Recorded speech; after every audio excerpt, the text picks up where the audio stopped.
CPIM കേന്ദ്ര committee യോഗം ഇന്ന് ദില്ലിയിൽ ആരംഭിക്കും. പശ്ചിമ ബംഗാളിൽ കോൺഗ്രസുമായി തെരഞ്ഞെടുപ്പ് സഖ്യം വേണമോ എന്ന കാര്യത്തിൽ CCയിൽ തീരുമാനമുണ്ടായേക്കും. കോൺഗ്രസുമായുള്ള സഖ്യം സംബന്ധിച്ച് PBയിൽ ഭിന്നത ഉണ്ടായത് കേന്ദ്ര കമ്മിറ്റിയിലും പ്രതിഫലിച്ചേക്കും. ഇന്നലെ ചേർന്ന PB യോഗത്തിൽ കോൺഗ്രസ് ബന്ധത്തെ സംബന്ധിച്ച് തീരുമാനമെടുക്കാതെ പിരിഞ്ഞിരുന്നു.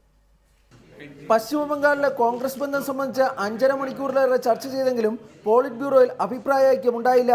പരസ്യമായ സഖ്യമുണ്ടായില്ലെങ്കിലും പ്രാദേശിക തലത്തിൽ അടവ് നയമോ നീക്കുപോക്കോ വേണമെന്നാണ് ബംഗാൾ നേതാക്കളുടെ നിലപാട്. എന്നാൽ പ്രകാശ് കരാട്ടിന്റെ നേതൃത്വത്തിലുള്ള പ്രബല വിഭാഗം ഇതിനെ എതിർത്തു. കേരളത്തിൽ നിന്നുള്ള PB അംഗങ്ങളും കോൺഗ്രസ് ബന്ധത്തെ അനുകൂലിച്ചില്ല.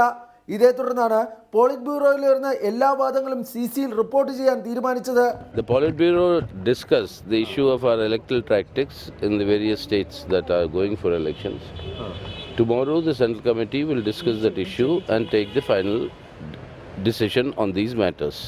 കോൺഗ്രസ് ബന്ധം സംബന്ധിച്ച PBയിലെ ഭിന്നത CCയിലും പ്രതിഫലിക്കാനാണ് സാധ്യത.